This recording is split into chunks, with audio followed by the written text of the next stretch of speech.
Il nostro progetto di valorizzazione del paesaggio, come sapete, inizia da qualche anno, da 5 anni circa, con il progetto Immersi nella Natura, sviluppato in collaborazione con l'Atelier Coloco di Parigi, che è stato certamente un grande progetto di arricchimento del paesaggio, di arricchimento della biodiversità dell'isola, ma anche un grande volano di eventi, di attività, che appunto hanno permesso a far sì che l'isola non sia più solo un'isola da vivere d'estate, ma che tutte le stagioni dell'isola ci siano attività, eventi sportivi, eventi culturali che ci permettono di viverla e di goderne soprattutto del paesaggio.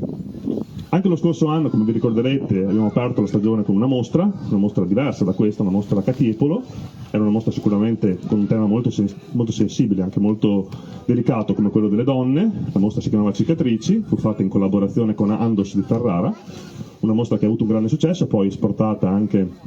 al Senato della Repubblica, che è stato anche un momento di solidarietà, perché poi molti hanno partecipato con anche un contributo importante e generoso per sostenere questa associazione. L'anno scorso abbiamo anche inaugurato una grandissima opera di Neil Sudo, l'opera si chiama White Sea, è un'opera permanente, una grande opera monumentale dell'artista tedesco, dell'Art in Network, che ha voluto quindi portare qui dalla Barella il suo significato di natività, in un luogo ancora immerso nella natura.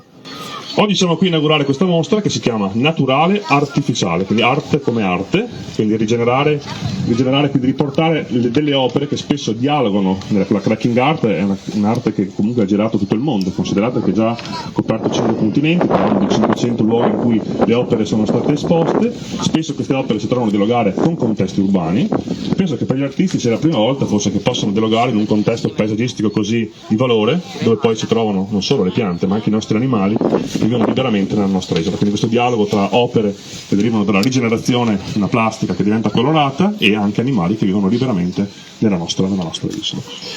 E sicuramente non sarà l'unico evento dell'inaugurazione per questa mostra, ci saranno anche altre attività legate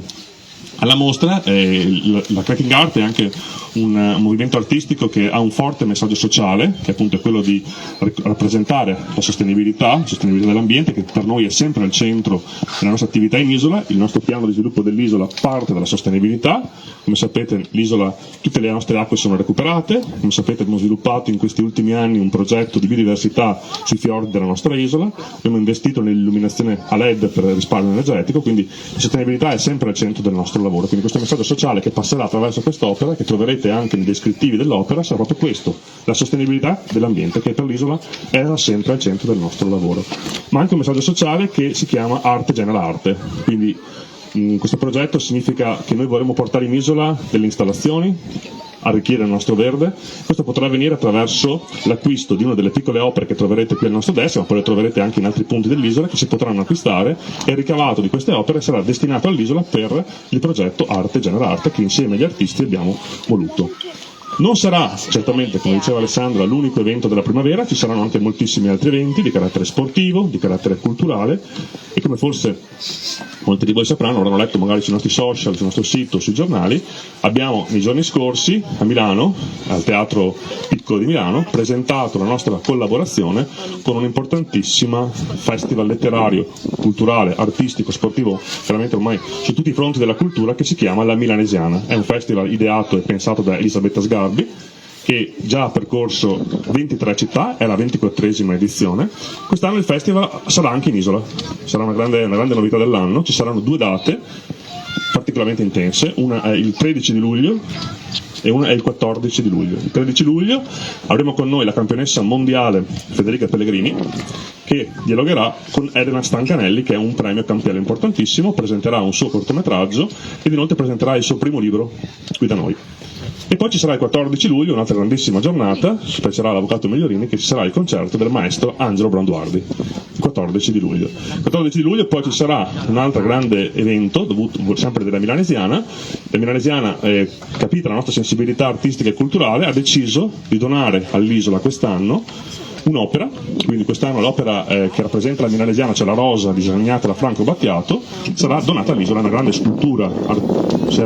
artistica sicuramente, musicale, luminosa, che sarà installata in piazzetta Mercato e verrà inaugurata il giorno 14 di luglio alle 19, quindi ricorderemo questo evento, questo appuntamento. Ecco, poi tra gli altri eventi di primavera voglio ricordare che quest'anno proprio per l'ambiente e per il paesaggio. Ci sarà dal 29 di aprile al 1 di maggio il primo Festival del Paesaggio, è un festival che da tanti anni cercavamo di fare, è un festival che appunto vuole valorizzare il paesaggio, sarà realizzato in collaborazione con 11 imprese di giardineria e faremo una bellissima esposizione di paesaggi e giardini che avrà questa zona, e poi faremo anche un premio al giardino che vincerà il premio scelto da voi, che sarà scelto da tutti noi attraverso una votazione, e collegato a quell'evento poi ci saranno molte attività per i bambini ma anche per gli adulti, perché ci sarà il 1 maggio un bellissimo concerto, un concerto possiamo dire che è vagante in isola, non è solo di questo punto, lo scoprirete, sarà molto molto interessante.